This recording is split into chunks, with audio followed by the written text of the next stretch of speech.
ஐயோ, உனக்கு நல்லது பண்ண வந்தா இப்படி போட்டு அடிக்கிற? யோ, மனுஷன் நிக்கிறது கூட தெரியாம மோதி விளையாடுற வயசாது. நாங்க விளையாடவா வந்தோம்?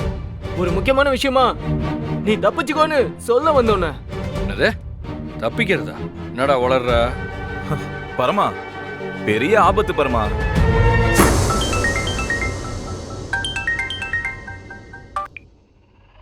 உடனே கிளம்பி இளமதி வீட்டுக்கு வா. சரி, இந்த வரேன். டேய், என்னடா சண்டைக்கோழி வீட்ல இருந்து ரிஷி பேசுறான்? நான் தான் சொன்னல ஆபத்துன்னு. அவங்க வீட்ல ஏதோ பெரிய பிரச்சனை போல இருக்கு. பெரிய பிரளயமே வெடிச்சிருக்கு.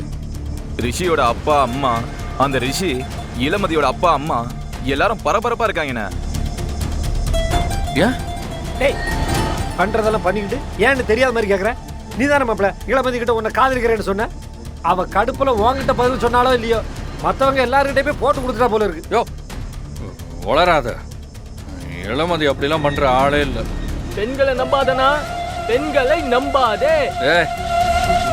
பொண்ணுங்களை தான்டா நம்ப கூடாது, சண்டைக்கோழியை நம்பலாம்.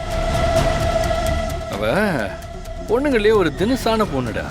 டேய் மாப்பிள்ள, என்ன ஆனாலும் சொல்றேன், நீ அங்க போகாத. இளமதி அங்க எல்லாருக்கிட்டே சொல்லிட்டான்னு தான் தோணுது. டேய், அப்புறம் இஷ்டம்டா. சரியோ தப்போ, என் காதல்ல உண்மை இருக்குன்னா நான் நேரா போய் ஆமான்னு சொல்றதுதான் முறை.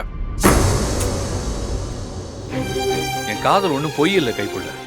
அதனால எதுவா இருந்தாலும் தைரியமா நேருக்கு நேரு மோதலான்னு முடிவு பண்ணிட்டேன். ஏய், என்ன பரமா இப்படி பேசுற? நான் கண்டிப்பா போக தாண்டா போறேன். அது உங்க யாராலையும் தடுக்க முடியாது. எனக்கு ரெண்டு ஒண்ணு முடிவு பண்ணிட்டு தான் வரேன். பரமா, கடவுளே.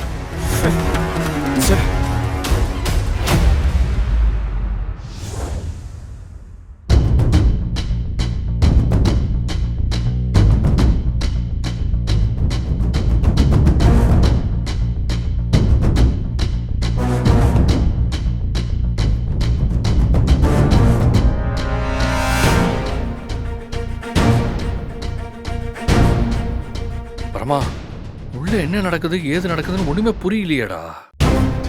இப்படி தனியா உன்னை புலம்ப விட்டாங்களேடா. இப்ப உள்ள போகவா வேணாமா? ஒண்ணுமே புரியலையே.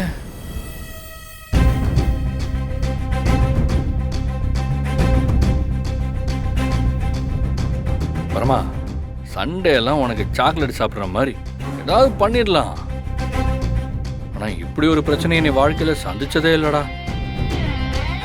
போட்டு கொடுத்துட்டான்னு இவனுங்க வேற ஸ்ட்ராங்கா சொல்றானுங்க. வேற வழியே இல்லை. உள்ள போய் என்னதான் நடக்குதுன்னு பாத்துற வேண்டியதான். இதோ பரமா வந்துட்டான்.